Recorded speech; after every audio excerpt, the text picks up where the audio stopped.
Muy buenos días a todos, muchas gracias por haberos conectado a En Público. Bienvenidos a esta segunda sesión sobre fondos europeos en proyectos de la administración pública. En este ciclo, corto pero intenso, estamos hablando de gestión de proyectos y portfolios, de la gestión de los fondos Next Generation y de la participación público-privada como estrategia para financiar, construir y operar proyectos con un marcado interés social que de otra manera serían inviables. Antes de comenzar con la jornada, me gustaría dar las gracias a las 19 empresas de la asociación, a los miembros de la comisión de eventos, a nuestros patrocinadores, SICA, Autodesk y Acieroid, que han confiado en nuestro proyecto de asociación en un año tan especial como este. Hoy vamos a hablar del funcionamiento de los fondos Next Generation. Vamos a hablar sobre los retos y las oportunidades que nos presentan estas ayudas. Hablaremos de la figura del Project Manager como agente rehabilitador y de todo lo que puede aportar en este nuevo escenario. También profundizaremos sobre experiencias anteriores en la gestión de fondos que nos pueden ayudar a comprender mejor lo que viene en el futuro. Para hablar de todo esto, contamos con representantes de organizaciones que tienen funciones muy distintas en la cadena de valor y lo hacemos con la intención de dar puntos de vista complementarios de una situación en la que todavía hay muchas incertidumbres, pero que va a ser clave para la recuperación y la transformación de la economía a medio y largo plazo. Hoy contamos con Germán Montes, con José María García y con Cándido Pérez, a los que podéis ver en la imagen. Buenos días, ¿cómo estáis? Muy bien, gracias. Encantado de estar aquí. Muchas gracias. Pues bienvenidos. Os voy a presentar a los invitados del día de hoy y ya les vamos a dar paso para que hablen. Bueno, Germán Montes es doctor ingeniero de Canales, Caminos y Puertos y máster en Tecnologías del Medio Ambiente. En la actualidad es catedrático de Proyectos de Ingeniería de la Universidad de Granada y catedrático Jean Monnet de la Comisión Europea en Gestión de Proyectos, que nos lo va a explicar más tarde en qué consiste. Fuera del ámbito académico, ha sido director de proyectos y fundador de Vicenor Sociedad Limitada, una spin-off de la Universidad de Granada, director general de Andaluza de Señalizaciones, gestión y mantenimiento de carreteras, ingeniero de proyectos en Urbaconsult, una empresa consultora, ingeniero de mantenimiento en Grupisa, gestión de mantenimiento de carreteras, y director de proyectos en la administración local, en la Diputación de Granada. Las áreas de especialización de Germán son la gestión de proyectos, la gestión del riesgo, la planificación estratégica y la contratación pública. Nuestro siguiente ponente es José María García Gómez, que es diplomado en práctica jurídica por la Universidad Complutense y el ICAM. Es máster universitario en dirección de empresas y MBA por la Universidad Europea de Madrid. Ha desempeñado cargos institucionales y responsabilidades de dirección en la administración local, como secretario del Consejo de Administración, Dirección de Compras y Administración y consejero de Empresas Públicas en el ámbito de los servicios municipales y de la vivienda y en consorcios urbanísticos. También en el ámbito privado ha participado en la gestión de cooperativas de viviendas en sus consejos rectores como secretario y presidente. Asimismo, ha sido secretario de Junta Directiva en la Asociación Empresarial Comarcal y desde 2015 hasta 2021 fue director general de Vivienda y Rehabilitación. Desde entonces es viceconsejero de Vivienda y Ordenación del Territorio de la Comunidad de Madrid. Bienvenido, José María. Cándido Cándido Pérez es nuestro siguiente ponente. Es licenciado en Ciencias Económicas y Empresariales por la Universidad Complutense de Madrid y licenciado en Derecho por la UNED. Cándido ha sido miembro del Consejo de Administración de todas las organizaciones sanitarias de la Comunidad de Madrid y ha participado en el diseño de pliegos de condiciones de hospitales en régimen de colaboración público-privada. Fue director general de Presupuestos y Análisis Económico de la Comunidad de Madrid entre 2008 y 2010 y director general de Presupuestos entre los años 2003 y 2008. Fue técnico de la Administración General en la rama económica del Ayuntamiento de Madrid. Accedió al Cuerpo de Funcionarios en 1990. En el Ayuntamiento ejerció como director de Servicios de Empresas Municipales y Organismos Autónomos, como recaudador ejecutivo del Ayuntamiento de Madrid y gerente de la empresa de recaudación ejecutiva. Igualmente fue consejero técnico y ocupó diversos puestos en el Departamento de Presupuestos. También ha desempeñado el cargo de director gerente del Grupo Radio Televisión Española. Y en la actualidad es socio responsable de infraestructuras, transporte, gobierno y sanidad en KPMG. Bueno, como veis, tenemos una mesa de lujo. Así que para todos los que estáis entrando ya en este seminario, bueno, pues os ruego como siempre que seáis lo más activo posible. La sesión de hoy va a ser de mesa redonda continua, es decir, no va a haber unas presentaciones fijas. sino que vamos a estar pues toda la hora comentando las distintas preguntas que vayáis lanzando y algunas que nosotros tenemos preparadas para ello. Así que, si os parece bien, vamos a dejar una primera intervención libre para que los ponentes puedan ir lanzando temas y acto seguido arrancaremos con estas preguntas que os he comentado. Así que, si os parece bien, Germán, si tienes a bien comenzar con la presentación, pues arrancamos con tu...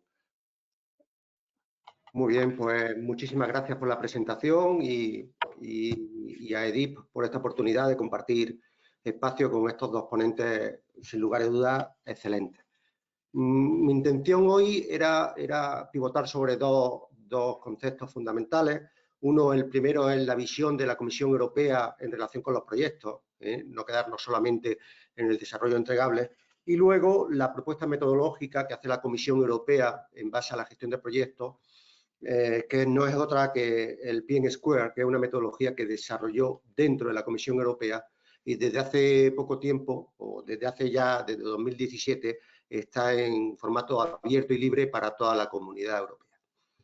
En relación con el primer tema, que es la visión de la Comisión Europea, nos insisten, especialmente desde el Centro de Excelencia de la Gestión de Proyectos, que tenemos que ver los proyectos como un instrumento de transformación y de cambio.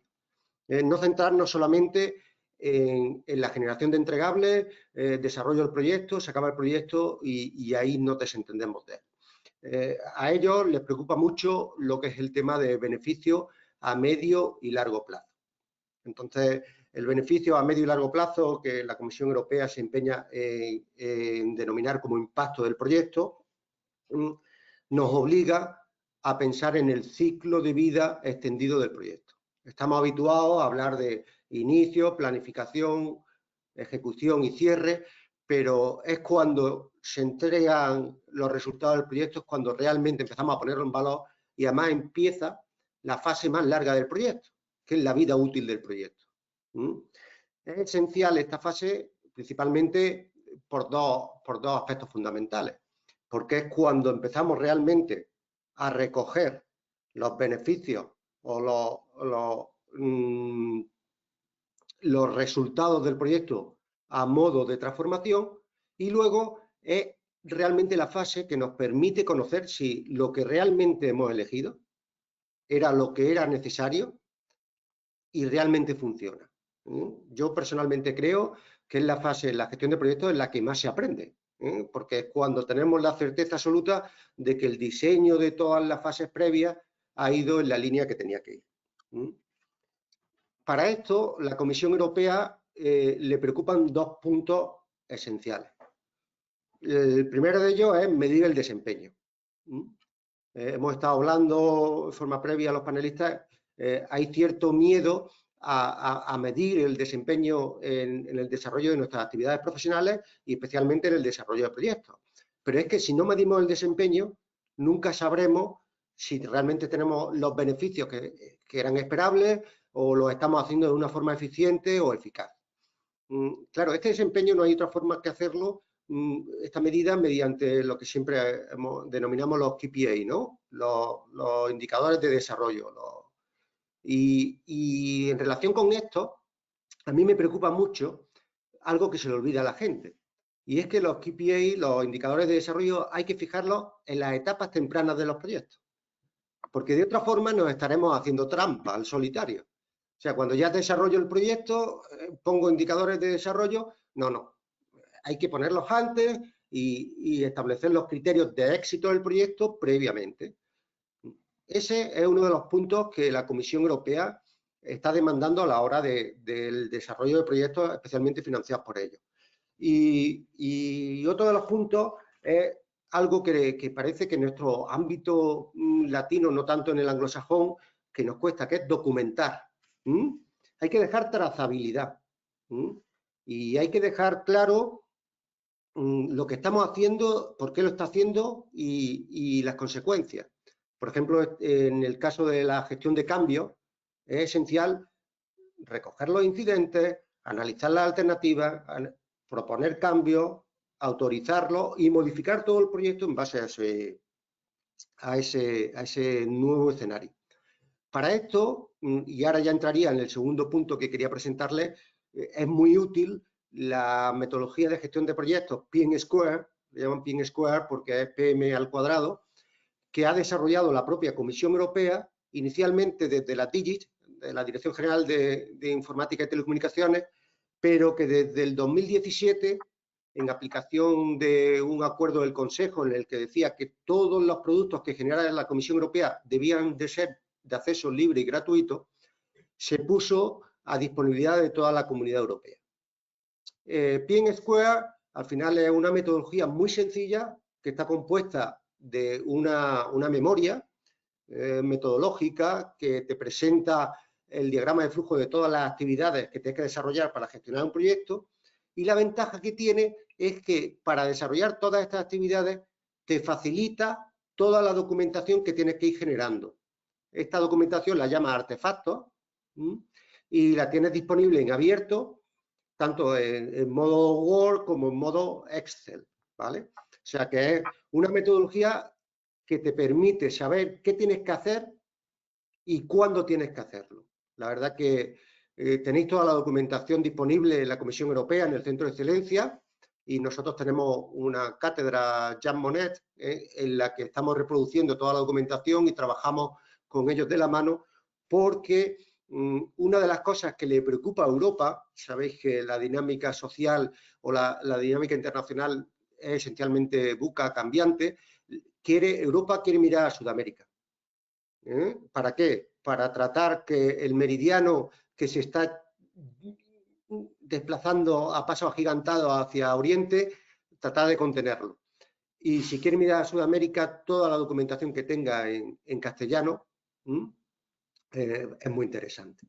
Bueno, pues muy bien, Germán. Muchas gracias por estos apuntes. Yo creo que para ir sacando temas y para ver hacia dónde vamos a enfocarnos nos sirve. José María, si quieres hacerte una breve intervención. Muchas gracias, José, y muy agradecido de que me acompañen Germán y Cándido esta mañana, ¿no? A mí me toca, en cierto modo, la visión desde la administración pública, ¿no? Y como responsables de la gestión de los fondos NECS para convertirlos en una realidad tangible en España, una realidad de transformación, ¿no? Que era el objetivo que planteaban estos fondos como mecanismo de recuperación y de palanca de transformación de nuestra economía y también de la realidad edificatoria y residencial de nuestro parque de inmuebles en España, ¿no? Si hay un momento y si hay un sector y un ámbito en el que una dirección integral de proyectos puede ser protagonista, es este, ¿no? En la gestión de los fondos NECS. Y lo digo desde el convencimiento que no puede ser de otra manera, en el que el sector empresarial y el sector profesional español, el sector de la consultoría, el sector de la ingeniería, sea capaz de aunar equipos multidisciplinares que den respuesta a este momento histórico que vivimos, ¿no? Y ciertamente, siguiendo esquemas tradicionales de gestión, fracasaríamos como siempre, ¿no? Y en este sentido, una oportunidad de hacer descender los famosos 70.000 millones que nos aporta Europa, que van canalizándose a través de los diferentes componentes y PERTES. En este caso, el componente 2, el que nos afecta a nosotros, el que tiene que ver con la rehabilitación edificatoria o con la promoción de la vivienda social, en el caso de la Comunidad de Madrid, se ha convertido en 300 millones de euros que tenemos que aplicar en actuaciones tangibles, además con una senda de credibilidad que permita que en el año próximo la Unión Europea financie en más estos proyectos y generemos un efecto multiplicador y un efecto amplificador de esta situación, ¿no? Pero como decía, con el esquema tradicional de gestión eso sería muy difícil, porque el aspecto cuantitativo y cualitativo de la rehabilitación edificatoria en España es el que todos conocemos, más enfocado a la conservación y a la accesibilidad, y el reto que nos plantea Europa es transforma tu parque residencial haciéndolo sostenible, haciéndolo eficiente desde el punto de vista de la energía, ¿no? De la eficiencia energética. Y ahí la ingeniería y la consultoría juega un papel fundamental. Desde mi punto de vista, un aspecto cualitativo, que es la capacidad de focalización y localización de dónde se debe actuar, la capacidad de definir un buen proyecto a éxito, es decir, capaz de reducir la demanda de energía no primaria, capaz de generar una eficiencia energética en el propio comportamiento del edificio y además ser capaces de hacer un proyecto que sea ejecutable en tiempo y forma con unos plazos de ejecución y gestión muy cortos en el tiempo.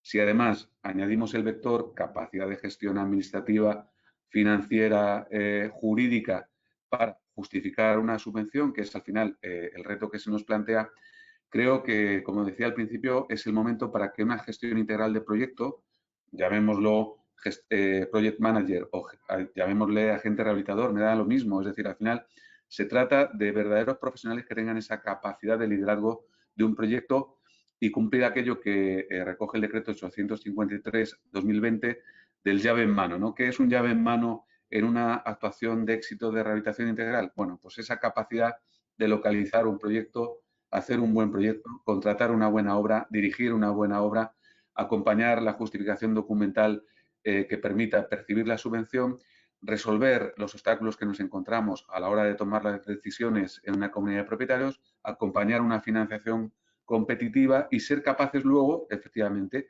de medir el éxito.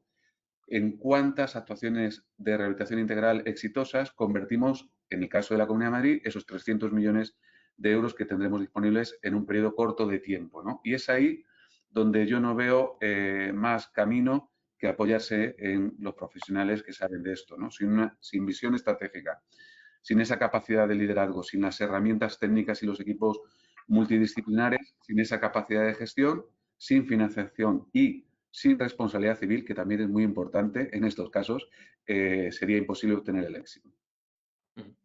Pues muchas gracias, José María, por tus apuntes. Cándido, ¿cuál es tu punto de vista? Bueno, pues muchas gracias, José. Muchas gracias a Edip por contar conmigo también para participar en esta mesa y, por supuesto, un honor estar junto a José María y Germán y con todos vosotros en este debate. Yo voy a intentar dar un paso atrás, explicar la filosofía y ver hacia dónde nos puede conducir este instrumento financiero que básicamente es el mecanismo de recuperación y resiliencia, ¿vale? Desde mi perspectiva, este instrumento, si no hubiera existido el COVID, lo tendríamos que haber inventado igual. ¿Y por qué digo esto? Digo esto, y además viene a cuento de alguna conversación que hemos tenido previa al inicio, primero porque se trata de una iniciativa política que anticipa la relevancia que los gobiernos están empezando a tener o están teniendo en esta crisis frente a otras crisis en las que, digamos, todo estaba tamizado por la globalización y, sin embargo, ahora los cambios geopolíticos que se están produciendo están llevando a este protagonismo de los gobiernos. En segundo lugar, porque exige un intenso proceso de negociación entre distintas opiniones políticas, entre distintas geografías, entre distintas instituciones comunitarias, que se prolonga durante más de un año o durante prácticamente un año, y que obliga a llegar a acuerdos entre los que piensan diferente. Y además a transformar lo que en un principio se planteó por Francia y Alemania como un instrumento de recuperación en un instrumento de transformación, que es realmente la sustancia de lo que estamos hablando, como ya han explicado tanto Germán como José María, bajando más a suelo de lo que yo estoy haciendo. La siguiente consecuencia es que se consigue un acuerdo único y por primera vez, que vamos a ver en qué medida es posible que se siga manteniendo en el futuro, entre las distintas geografías y las distintas opciones políticas, que tiene un, digamos, punto de anclaje básico, que es la mutualización de la financiación. Es decir, todos los países europeos responden de la financiación que se va a otorgar a los países beneficiarios del mecanismo de recuperación y resiliencia. Y esta asunción de responsabilidad conjunta en la financiación lleva a una condicionalidad predeterminada. Recordáis que en la gran crisis o en la crisis financiera la condicionalidad estaba más cerca del saneamiento de las finanzas públicas que de otra cosa. Sin embargo, en este instrumento no estamos hablando en los mismos términos, sino que la condicionalidad es tan sencilla como la eficacia. Es decir, lo que exige el mecanismo es que los proyectos que se lleven a cabo sean eficaces, se determinen, como ha dicho Germán, previamente cuáles son los hitos y objetivos que se quieren conseguir y que a través de la ejecución de los proyectos se consigan esos hitos y objetivos. Tan simple, pero que nos está resultando tan complicado realmente de ejecutar, ¿no? Entonces, quizás el principal cambio es ese establecimiento de hitos y objetivos. Hay un documento muy interesante que estoy seguro que todos en alguna tarde de sábado os habéis leído, que es el Operational Agreement, que es una especie de Excel de 400 páginas en el que se va viendo para cada uno de los componentes y los proyectos y subproyectos que están incluidos en el Plan de Recuperación Español, cuáles son los hitos y objetivos programados en el tiempo que se tienen que conseguir y de los cuales, de cuya consecución depende también las famosas transferencias que la Comisión tiene que hacer al Reino de España para financiar el mecanismo de recuperación y resiliencia. Ese quizás, ese establecimiento concreto, determinado, que va más allá de la ejecución. Cuando estábamos hablando de fondos europeos hasta ahora siempre hablábamos de que se ejecutaran correctamente. Ahora no solo hay que ejecutarlos correctamente, sino que además tienen que conseguir ese hito. Quizás esa es la principal novedad de este mecanismo. ¿Cuál es posiblemente nuestra gran oportunidad?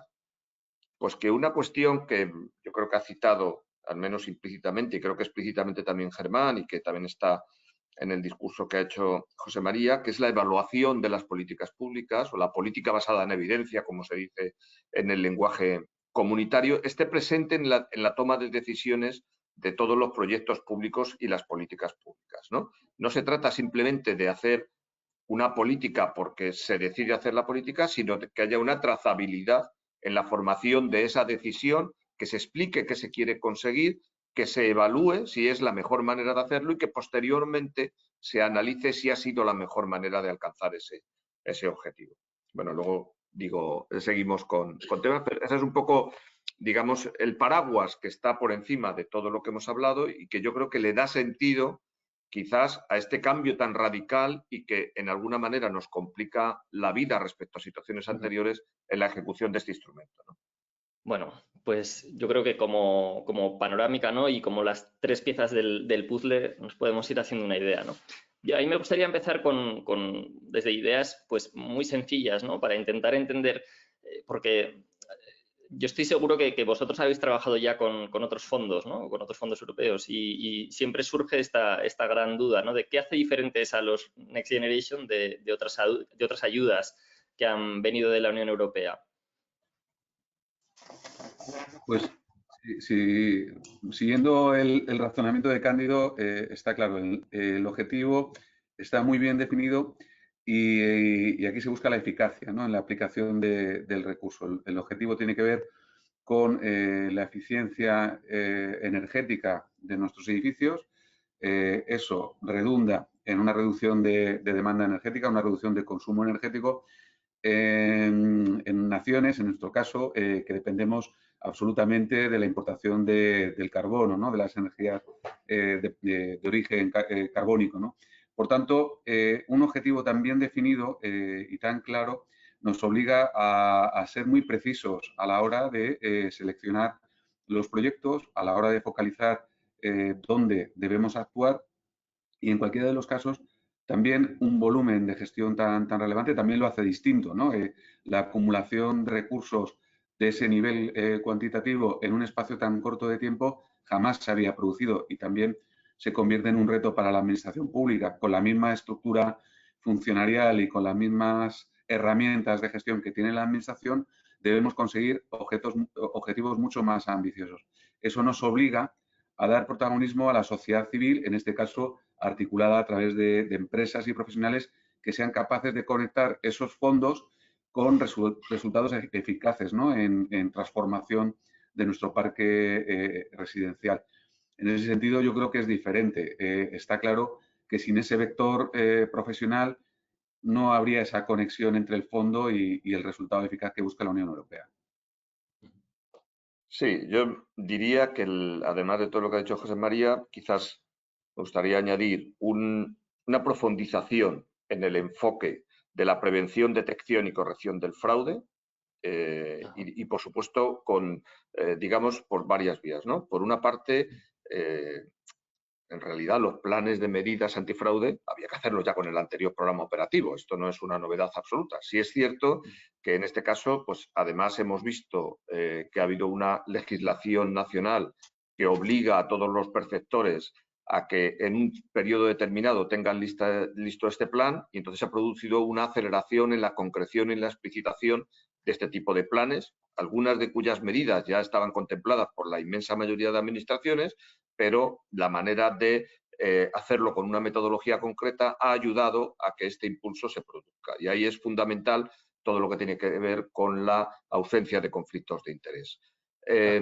En este ámbito también es importante no olvidarse de la identificación del perceptor final de los fondos. Y aquí no solo hablamos del beneficiario de las subvenciones, sino también de quién es el contratista, el que apoya, el que trabaja para la administración, que tiene que conseguir un objetivo.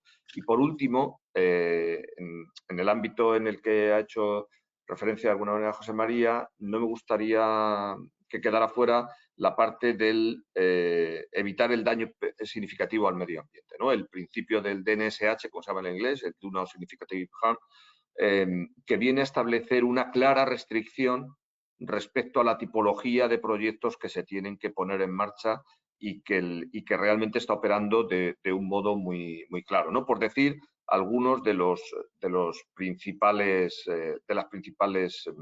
cuestiones. Luego tenemos los PERTES, pero de eso hablamos luego, porque además los PERTES, que un poco vienen a ser la traducción española de lo que son los proyectos de interés común que ya conocemos en la Comisión Europea, tampoco tienen por qué limitarse al mecanismo de recuperación y resiliencia. De hecho, ya tenemos uno que lo excede, que es el famoso PERTE-CHIP, ¿no? Pero de eso hablamos después si tenéis interés.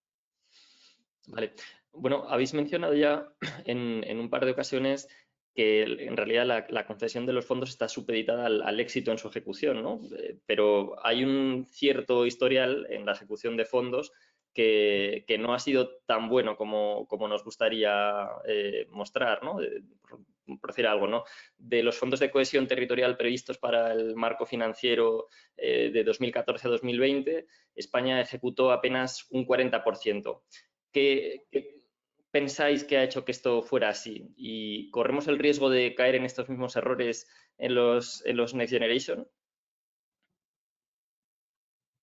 Pues no sé si me toca a mí en parte, ¿no? Como responsable de la administración pública.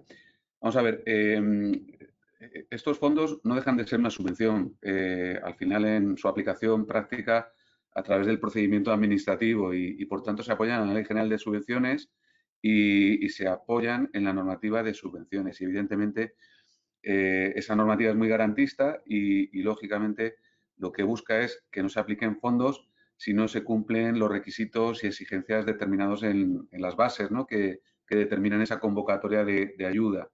Al final, lo que ha sucedido en muchas ocasiones es que la definición de los requisitos no ha sido del todo acertada y luego, evidentemente, los controles que aplica la Administración son muy rigurosos y por tanto, hay una gran diferencia entre entre crédito presupuestado y crédito ejecutado por esa razón, ¿no? Porque un reconocimiento de un derecho a percibir una subvención no se cumple en todos los casos y luego finalmente el derecho a cobrar una subvención también requiere otras obligaciones que hay que cumplir ante la Administración que hacen que aunque se te haya reconocido un derecho a una subvención, puedas no cobrarla, ¿no?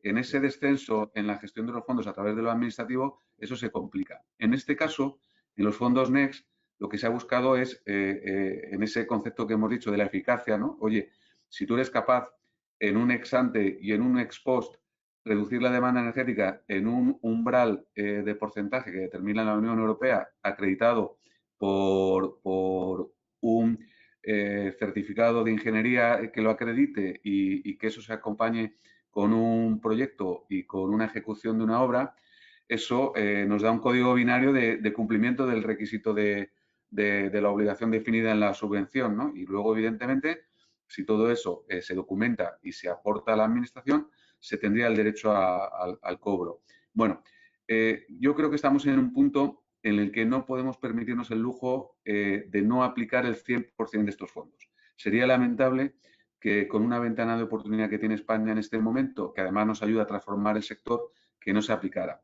Ahora bien, también digo, cuando se estuvieron pergeñando estos fondos, en concreto el decreto 853, yo transmití que en cierto modo se alejaban de la conceptualización que se tiene en España de lo que es la rehabilitación edificatoria, que hasta ahora siempre ha tenido más que ver con la conservación y accesibilidad más que con la eficiencia.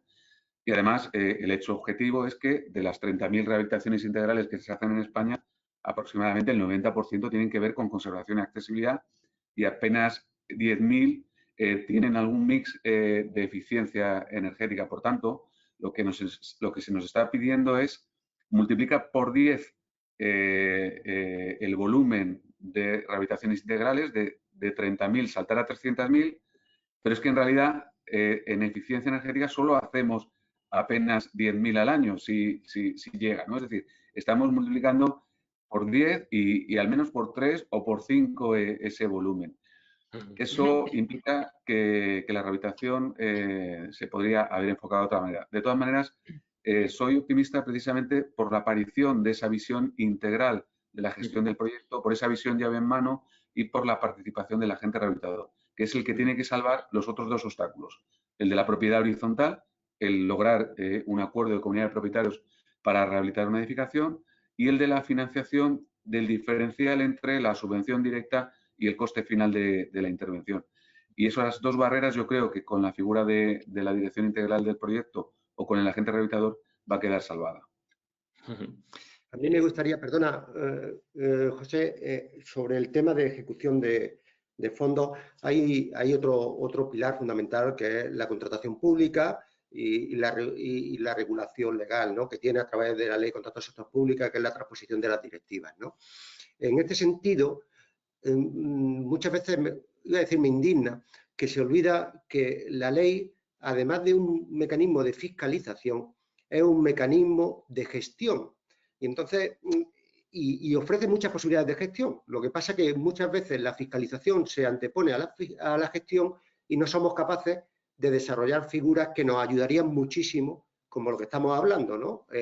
La gestión de proyecto integral y sobre todo meter, porque si nos acordamos de los 4 ejes transversales de los Next Generation, fijaros que las dimensiones temporales exceden al propio proyecto, porque estamos hablando de transición ecológica, transformación digital, cohesión social e igualdad de género. Eso no lo podemos medir si miramos solamente el proyecto. Entonces, tenemos que buscar herramientas de contratación dentro de la ley de contratos, que la hay, para dar entrada a agentes sociales y que agilicen la ejecución, bueno, pero no solo la ejecución, como hablábamos el otro día, la localización de oportunidades de inversión y transformación a través de estos fondos, que creo que sería esencial. Para complementar lo que han dicho mis compañeros, un par de notas que sí me gustaría añadir. En primer lugar, yo no sería tan pesimista con la utilización previa de los fondos europeos, ¿vale? A ver, todos los países europeos, cuando tú miras los informes de Bruselas, los procedimientos, todo esto, todos tenemos nuestras luces y nuestras sombras. Nosotros no dudo de que podamos haber cometido algún error, pero los demás países, hasta los que se autotildan de más rigurosos y serios, también tienen sus cositas. Esa es la primera. El nivel, además, de nuestros técnicos en la ejecución de proyectos y de infraestructuras está reconocido en todo el mundo, no nos vamos a equivocar, y estando vosotros delante lo quiero poner en valor. Hemos transformado, fundamentalmente a través de FEDER, pero también a través de Fondo Social Europeo, pero hemos transformado nuestras infraestructuras de un modo radical desde el año 86 hasta aquí. Eso no se nos debe olvidar, ¿vale? Es verdad que se ha ido produciendo dilaciones en la ejecución de los programas operativos, especialmente en el último.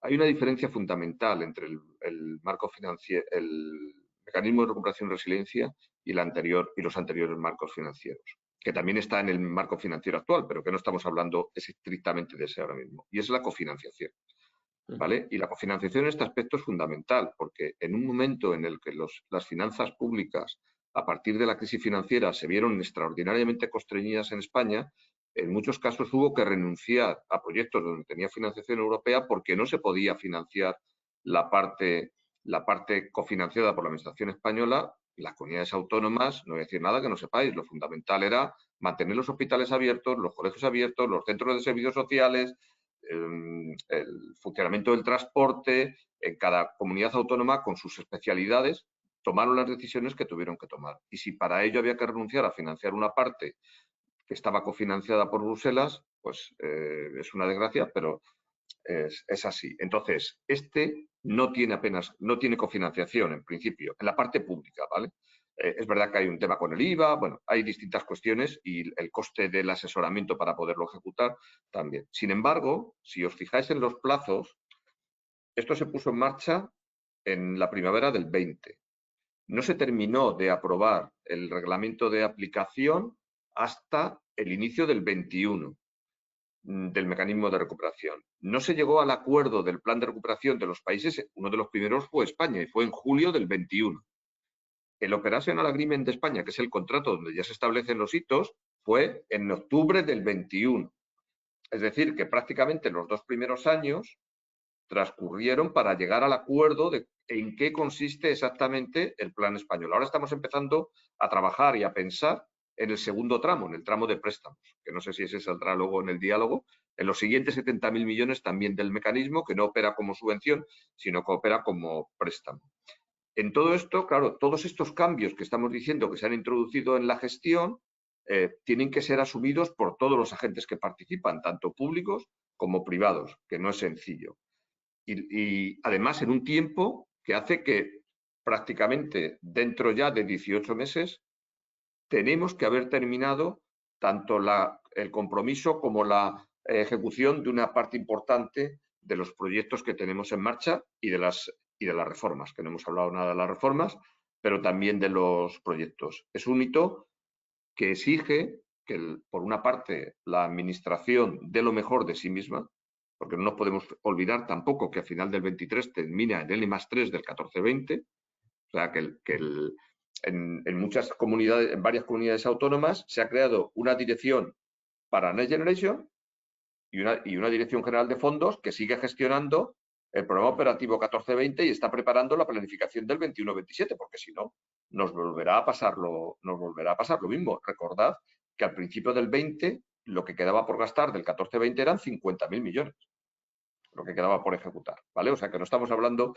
de un problema baladí. Entonces, este proceso de transformación, que también es una oportunidad para la Administración y que además, por lo que nosotros estamos viendo, exige la colaboración externa permanente de todos aquellos que puedan ayudar o en la parte de proyectos, o en la parte de planificación, o en las oficinas de proyectos de la Administración para poner en marcha las actuaciones que tienen que realizar, o en los miles de empresas que están accediendo a los fondos vía subvención o vía adjudicación de contratos para ser capaces de cumplir con todas las novedades y todos los requisitos que se incluyen. Entonces, es verdad que tenemos una experiencia. Mi opinión es que no hemos sido tan malos, sino que hay circunstancias que explican cómo hemos llegado hasta aquí y que tenemos una oportunidad increíble, pero que para eso tenemos que hacer cosas un poco distintas de cómo las estábamos haciendo hasta ahora. Ligando un poco con algunos comentarios que has hecho, ¿qué valoración haces de la colaboración público-privada en el marco de la ejecución de los Next Generation? A ver, la actividad de la Administración, excepto en aquellas zonas en que ejerce funciones de policía, voy a volver a mis temas de oposición casi, ¿no? Es imprescindible la colaboración público-privada. No se puede entender una administración de un país o la gestión de una sociedad o el impulso y las funciones que tiene que realizar la sociedad en prácticamente todos los ámbitos sin la presencia de la colaboración público-privada. En este campo concreto en el que estamos hablando, por supuesto que está basada en ese tipo de colaboración. Lo que pretende el mecanismo y lo que pretende el plan es transformar la economía y la sociedad española de acuerdo a los 4 pilares que ha comentado antes Germán, ¿no? Y para eso la Administración es el protagonista de la ejecución, pero al final los ejecutores finales van a ser en prácticamente todos los componentes entidades privadas, o bien porque son beneficiarios, o bien porque son ejecutores pues, de los programas de rehabilitación, o bien porque la ejecución, por ejemplo, de las zonas de bajas emisiones de los municipios, que es el beneficiario es el ayuntamiento, el municipio, pero quien lo va a ejecutar van a ser todos los colaboradores que van o bien a construir los viales o a establecer las programaciones informáticas, todo esto. El Real Decreto Ley 36/2020, que lamentablemente no ha tenido un desarrollo adecuado, precisamente establecía nuevas formas de colaboración público-privadas distintas a las tradicionales, ¿no? A los modelos concesionales o a los modelos de contratación pública que tenían que ver con los consorcios, las agrupaciones y las empresas de economía mixta. En nuestra experiencia y precisamente en el ámbito de la rehabilitación, el tema de los consorcios y las agrupaciones se está trabajando por prácticamente todas las administraciones territoriales para ver cómo se puede avanzar en la gestión de este tipo de proyectos tan concretos, ¿no? Es verdad que como no hay una normativa de desarrollo específica de aquel Real Decreto Ley, ni tampoco se ha aprobado la ley, el proyecto de ley que se está tramitando en el Parlamento por, entiendo que falta de consenso político, no tenemos un desarrollo y cuando hablamos de agrupaciones tenemos que ir a la normativa genérica de la ley de subvenciones y de la normativa comunitaria, ¿no? Entonces, nos hemos quedado un poco a medio camino, pero desde nuestra perspectiva, nosotros ahora mismo tenemos, pues no lo sé, estamos colaborando en cientos de proyectos del mecanismo de recuperación, apoyando aquí del público como del sector privado. ¿Y esto qué significa? Pues que en la parte del sector público necesitan agilizar y ser capaces de ejecutar lo que les corresponde en los plazos que están marcados. Desde la parte del sector privado necesitan entender bien cómo son los componentes, cuáles son los objetivos que se tienen que marcar, cómo tienen que hacerlo exactamente para adecuarse a las convocatorias que se están aprobando y ser capaces de ejecutarlo. ¿Qué va a pasar en el futuro? En el futuro vamos a tener un segundo tramo del plan de recuperación.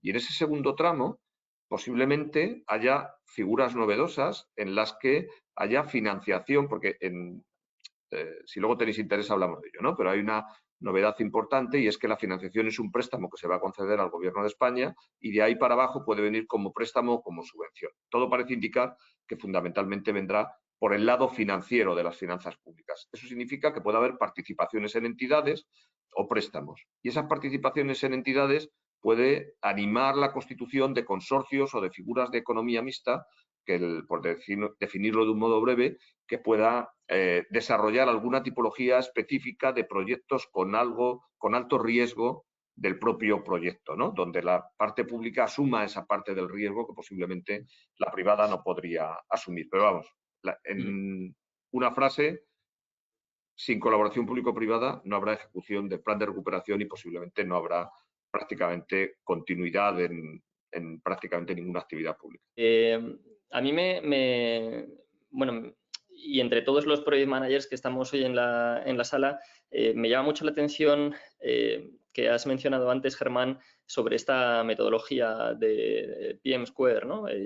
¿Nos puedes explicar un poco pues, qué diferencias hay con otras metodologías de gestión de proyectos y qué tiene de positivo PM Square en la gestión de proyectos públicos? Hombre, yo personalmente creo que la ventaja inicial es la sencillez, ¿eh? Si yo te doy una memoria que tiene 80 páginas frente a, por ejemplo, las 600, 700 páginas que tiene el PMBOK, ¿no? Del Project Management Institute, de primera, efectivamente, un sábado por la tarde te encaja más una lectura que otra, ¿vale?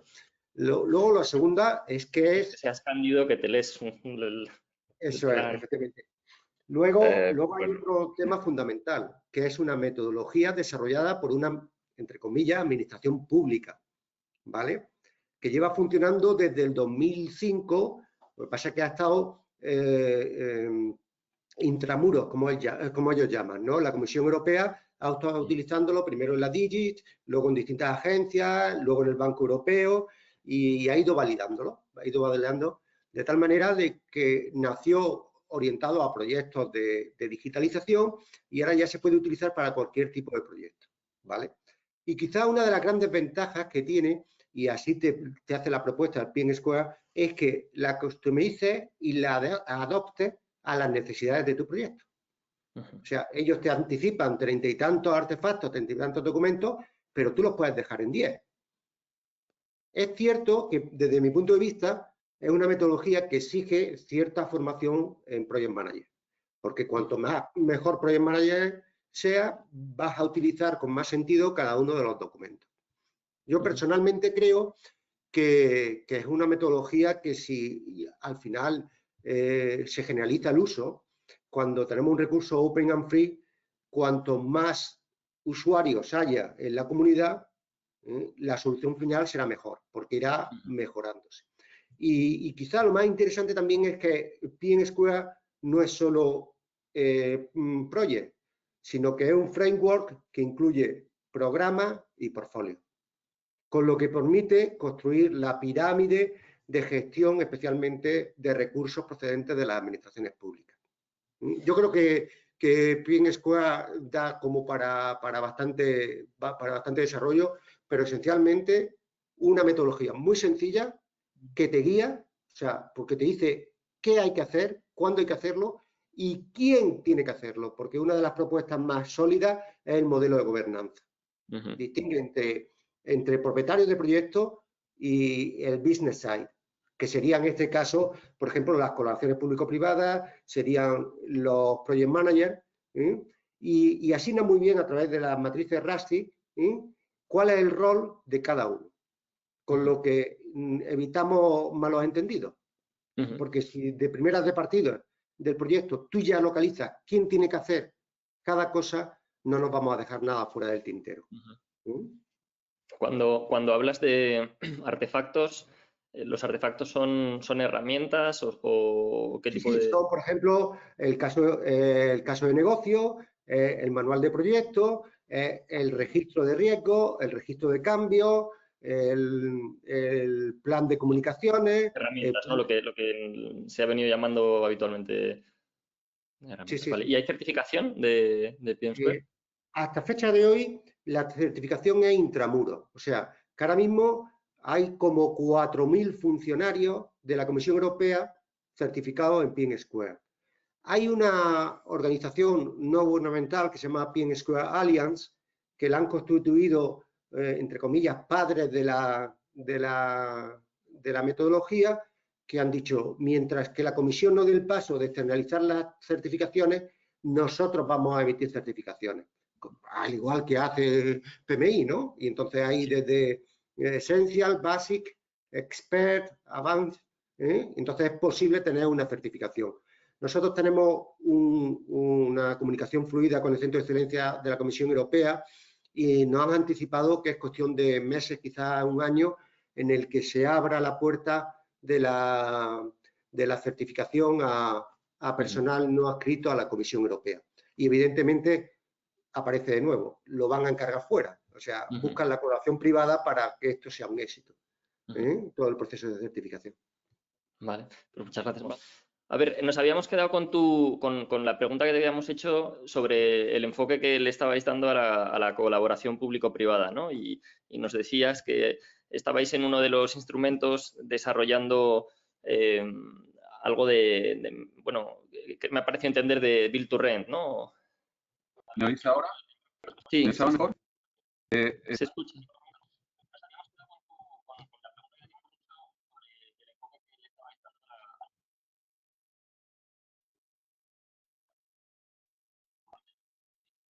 Sí, la idea es en el programa 6.2 está dirigido a la construcción de viviendas eficientes, ¿no? en alquiler social, la idea es la colaboración público-privada, ¿no? En el buen entendido, que un privado que hace el esfuerzo financiero de la construcción de las viviendas, nosotros aportaríamos el suelo y, de alguna forma, esta subvención europea lo que haría es mejorar la expectativa de rentabilidad, una rentabilidad razonable que permita la viabilidad de construir miles de viviendas sostenibles con un alquiler social o un alquiler asequible, ¿no? Ahí claramente yo sí que veo que hay un campo para la colaboración público-privada desde el inicio. En el ámbito de la rehabilitación edificatoria, también a nivel de regeneración de barrios, los agentes rehabilitadores que sean capaces de sumar un 50% de las titularidades de propiedad en un entorno delimitado, tendrán esa capacidad de dirección del proyecto, ¿no? de transformación de un entorno residencial con los edificios y las estructuras de alrededor.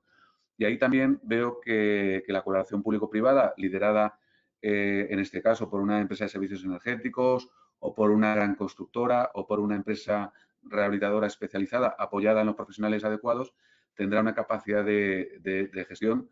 Pero ahí no va a haber una contratación directa desde la administración a ese agente rehabilitador, sino que el agente rehabilitador será el protagonista de ese proyecto, ¿no? Y ahí la colaboración público-privada será indirecta. Nosotros aplicaremos la subvención directa a ese proyecto como acicate para la toma de decisiones, para facilitar y acelerar ese proceso de toma de decisión, pero en cualquier caso, sin ese colaborador privado, el éxito, por tanto, estaría en riesgo.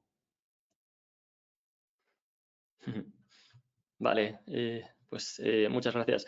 Bueno, nos queda ya 3 minutos y me gustaría lanzar una última, ¿no? Que, en fin, yo creo que a todos nos da cierto miedo, ¿no?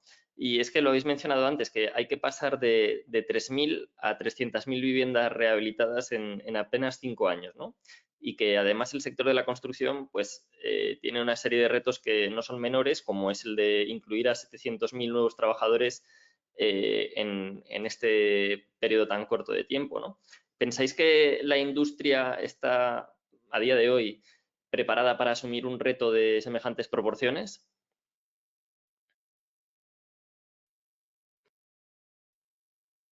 Yo creo que sí, que la industria sí que está preparada, ¿no? En el buen entendido que los equipos cada día están más preparados, las herramientas de gestión cada vez están más desarrolladas, la digitalización en el entorno de los proyectos de rehabilitación está muy asentada. Ahora bien, sí que hay un problema de generación de atractivo hacia empleos vinculados con la construcción especializada en rehabilitación, ¿no? Y hay una generación que ya se ha alejado de este mundo y es necesario incorporar a una nueva generación a este acto. Ahí la formación para el empleo y la conexión entre la oferta de empleo con la realidad profesional, hay una disociación que hay que resolver y hay que resolver en un plazo muy corto de tiempo. El tema de la escalabilidad de 30.000 a 300.000, bueno, tiene que ver con esa cuenta que os decía, ¿no? 30.000 rehabilitaciones integrales, realmente que sean solo y exclusivamente de eficiencia energética son 3.000, ¿no? Quizá a lo mejor llega a 10.000 las que mezclan eficiencia con otro tipo de actuaciones, ¿no? Pero esa escalabilidad efectivamente tiene que ver, uno, con la incorporación al mercado laboral de unos profesionales especializados en rehabilitación. Dos, también aplicar nuevas técnicas constructivas, ¿no? Creo que no lo hemos mencionado hasta ahora, pero la introducción de la industrialización, el diseño en fábrica de las soluciones en materia de eficiencia energética, cuando además aquí se trata de aplicar correctos materiales a edificaciones existentes, la industrialización, la posibilidad de montar y fabricar en fábrica y luego montar in situ con un proceso más simplificado, nos va a permitir dar ese salto cuantitativo y cualitativo que ahora no conseguíamos.